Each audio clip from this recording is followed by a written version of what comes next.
As teorias aparentemente perfeitas sobre uma sociedade em que tudo funciona simplesmente não dão certo, porque uma sociedade é composta por pessoas que agem com base em seus desejos ou pulsões e por motivos absolutamente inconscientes. Nós não somos robôs programáveis, e sim seres extremamente complexos. E muitas das decisões tomadas dentro do sistema legal não são meramente jurídicas, e sim emocionais. Eu sou Cíntia Brunelli e hoje eu vou falar um pouco sobre a psicologia forense ou psicologia jurídica. E eu te convido a se inscrever no canal, porque toda semana eu estou aqui trazendo conteúdos. A ideia desse vídeo é a de trazer noções, então é óbvio que eu não vou falar tudo sobre psicologia jurídica, até porque seria impossível. Eu vou trazer os pontos mais importantes para a compreensão do assunto. Quando se fala de psicologia jurídica, geralmente falamos de casos em que o processo prevê a participação de psicólogos e psiquiatras com a apresentação de laudos, como é o caso de alguns processos em direito de família, envolvendo separações e guarda de filhos, direito da criança e do adolescente, como adoções ou aplicação de medidas socioeducativas, direito civil em situações em que é necessário haver a interdição de uma pessoa e, obviamente, também no direito penal, em casos de incidente de sanidade mental e concessão de alguns benefícios na execução penal. Para compreender a psicologia jurídica, temos que pensar que nós, enquanto seres humanos civilizados, somos impactados pela cultura da sociedade em que estamos inseridos. Nós não somos meramente instintivos como os animais selvagens, mas nem sempre foi assim. Nos povos pré-históricos, os nossos antepassados extravasavam os seus desejos sem qualquer trava cultural. Para imaginar como isso seria, basta olhar um grupo de crianças de 2 anos de idade. Cada uma vai querer pegar o brinquedo que mais gosta, mesmo que tenha que tirar de outra criança. Elas vão tentar saciar todos os seus desejos, sem se importar com os demais, porque elas são movidas pelo princípio do prazer, quando só a sua satisfação importa. É através da intervenção dos adultos que as crianças vão aprendendo a evitar agressões, a dividir, a compartilhar. Assim também funciona a intervenção da cultura dentro da sociedade, buscando manter a ordem para que as pessoas resolvam os seus conflitos de forma civilizada.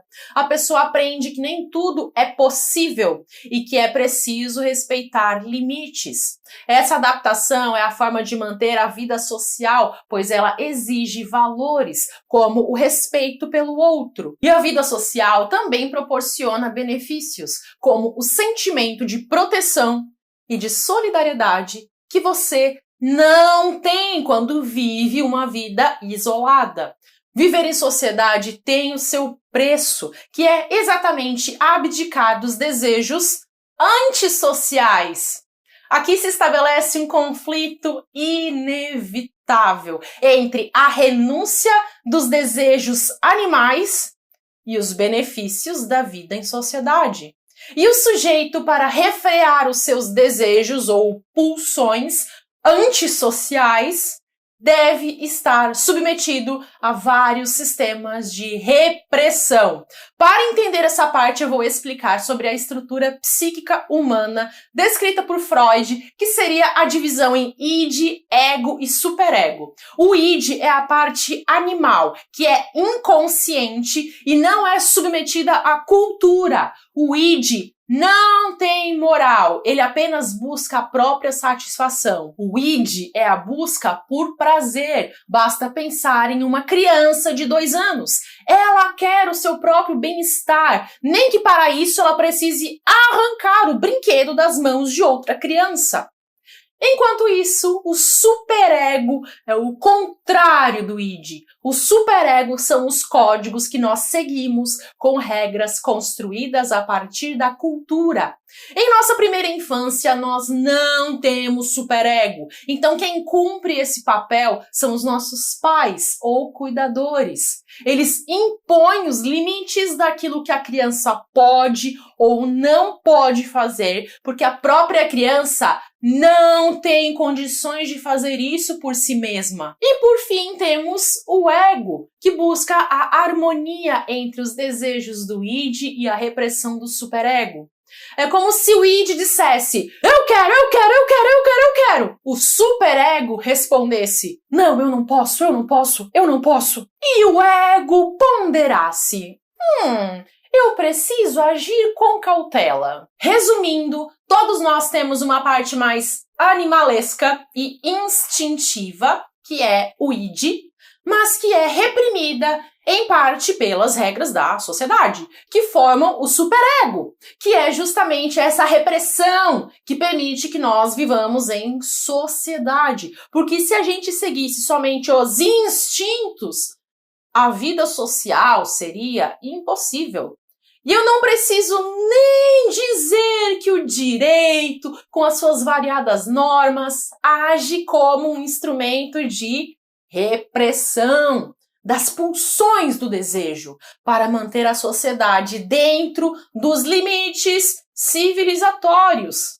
E isso não necessariamente é ruim. Quando nós ouvimos falar em repressão, muita gente já pensa que aquele que está reprimindo é ruim e aquele que está sendo reprimido é a vítima. Mas nem sempre isso acontece. Em muitos casos, a repressão é extremamente necessária. Imagine um indivíduo que sinta desejo sexual por crianças. Nós, obviamente, esperamos que essas vontades sejam reprimidas para que ele jamais bote em prática os seus desejos. Concorda comigo? Em muitos casos, o que faz com que uma pessoa não cometa um crime é justamente a repressão do direito. O simples fato de alguém imaginar que vai ser pego, condenado e punido já faz com que repense muitas das suas atitudes. E é por isso que é tão importante que a justiça seja célere, rápida, para manter na sociedade a ideia de que os crimes cometidos são rapidamente descobertos e punidos. Afinal, a sensação de impunidade faz com que muitas pessoas deixem de se sentir reprimidas, pois elas pensam que podem fazer o que quiserem e não serão pegas. Como diria o filósofo César Beccaria, não é preciso que as penas sejam cruéis, basta que sejam corretamente cumpridas. E aqui entra a celeridade. Há um outro fator a ser considerado na própria compreensão do direito. A ciência jurídica procura resolver conflitos. E o conflito é algo diretamente relacionado à subjetividade humana.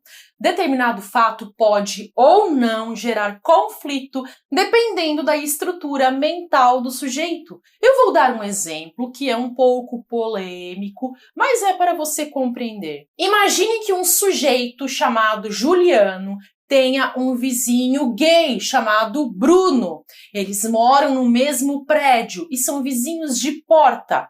É possível que Juliano tenha uma tendência homossexual que foi reprimida por questões, por exemplo, religiosas. Juliano cresceu dentro de uma religião que não aceita a homossexualidade, então ele reprimiu essa tendência e se casou com uma mulher. Vamos imaginar que isso aconteceu com o Juliano, tá bem?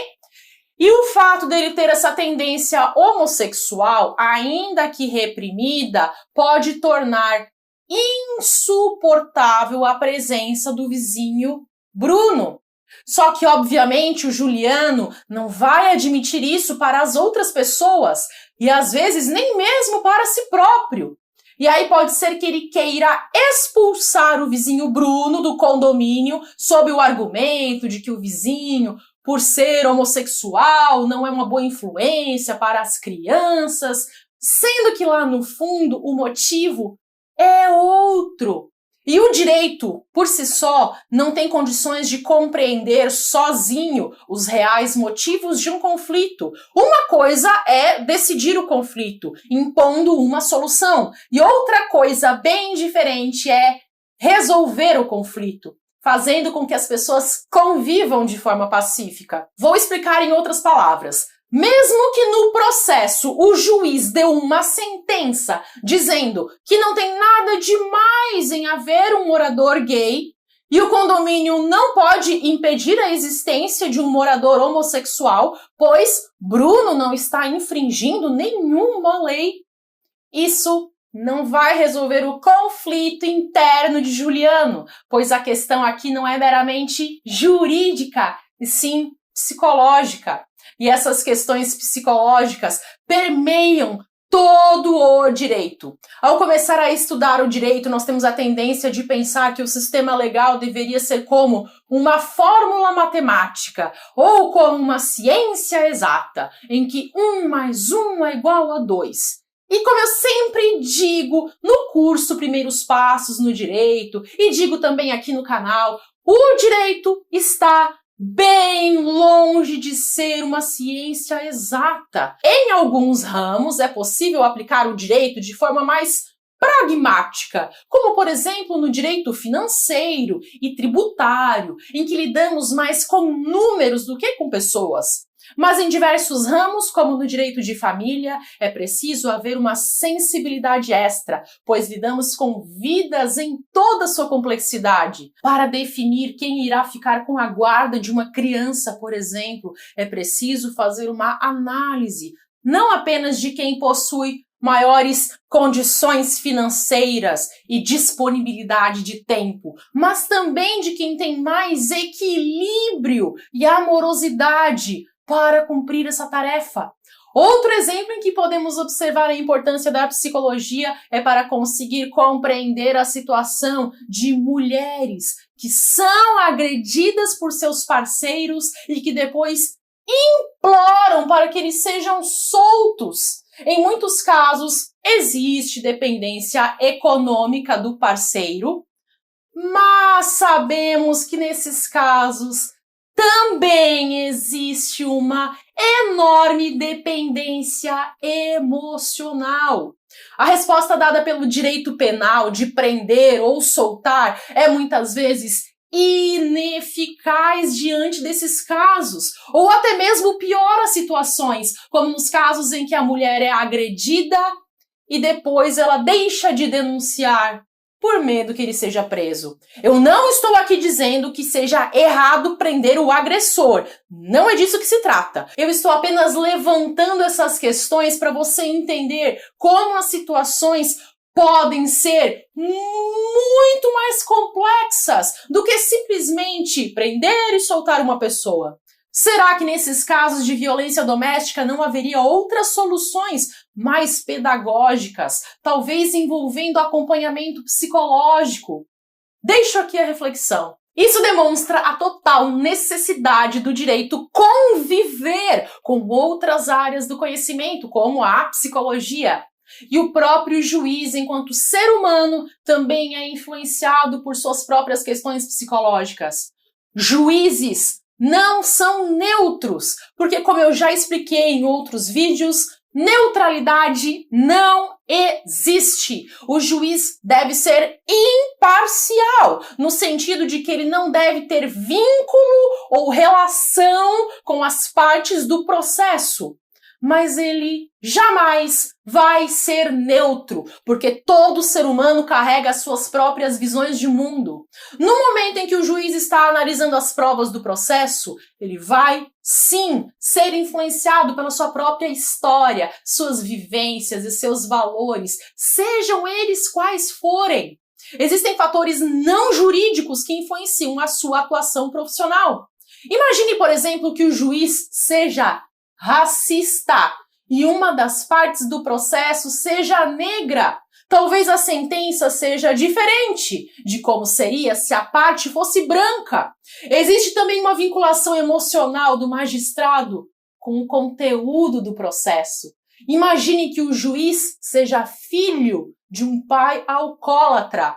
Ele certamente vai ser influenciado por sua história de vida na hora de decidir um processo envolvendo uma parte que esteja nessa mesma situação. O fato do juiz ser da religião A, B, C, ou mesmo não ter religião, também vai influenciar em suas decisões. E eu não estou aqui dizendo que seja bom ou ruim, apenas dizendo que a crença terá influência na atuação do juiz, seja ela qual for.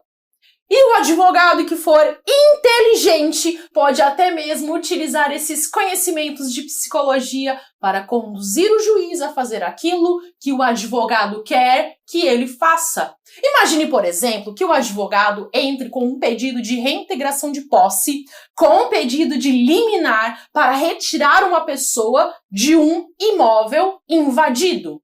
Aí o advogado escreve que o invasor afirmou de forma categórica que ele não sairia do imóvel e que juiz nenhum iria tirá-lo de lá. O juiz lê aquilo, se sente afrontado com a sua autoridade atingida e daí ele pensa: ora, que disparate, eu vou mostrar pra ele quem é que manda. Pronto, o juiz mordeu a isca e caiu na armadilha. Então ele arruma os argumentos jurídicos para fundamentar a sua decisão e manda retirar o sujeito do imóvel, que, aliás, não havia realmente ameaçado o magistrado. Era uma invenção do advogado. E o advogado conseguiu atingir o seu objetivo por uma via não jurídica. E as vias não jurídicas são muito mais comuns do que se pensa.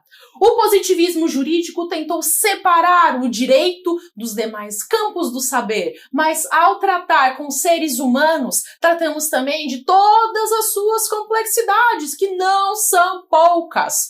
Os mais profundos conflitos psíquicos estão presentes em todas as etapas, desde a elaboração da lei, passando pela instrução processual, pela hermenêutica jurídica e pela elaboração das decisões. Negar isso é negar a própria condição humana. O direito não pode ser concebido como uma ciência totalmente separada dos demais campos do saber. Pelo contrário, ele depende das outras disciplinas para ter compreensão aprofundada dos fatos do mundo. Exatamente por conta disso é que, ao formular o curso Primeiros Passos no Direito, eu busquei ao máximo trazer os demais campos do saber, como a psicologia, a filosofia e a história, para dentro do curso, porque essas disciplinas são extremamente importantes para auxiliar na compreensão do direito, mesmo sendo disciplinas não jurídicas.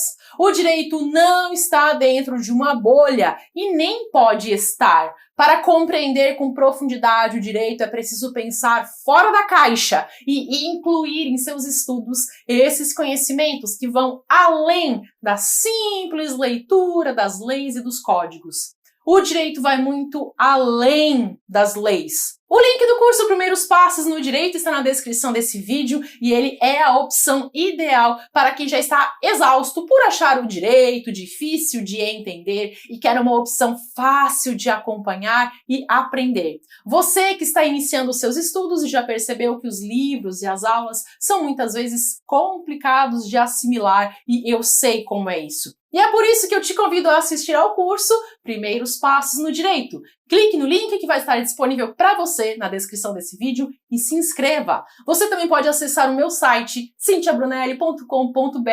O que eu posso te dizer é que você vai amar e vai se perguntar por que não começou antes. O direito é complexo para quem está iniciando, mas ele pode ser muito mais fácil se explicado da forma correta.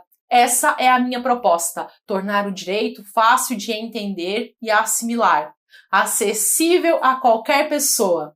Mas se por qualquer motivo você sentir que ainda não é o momento de virar meu aluno, não tem problema. Aqui no canal eu tenho dezenas de vídeos sobre os mais variados assuntos, com dicas para você aprender. O que não pode é ficar sem estudar o direito. Vou deixar aqui uma playlist para você clicar e dar continuidade aos seus estudos. Até!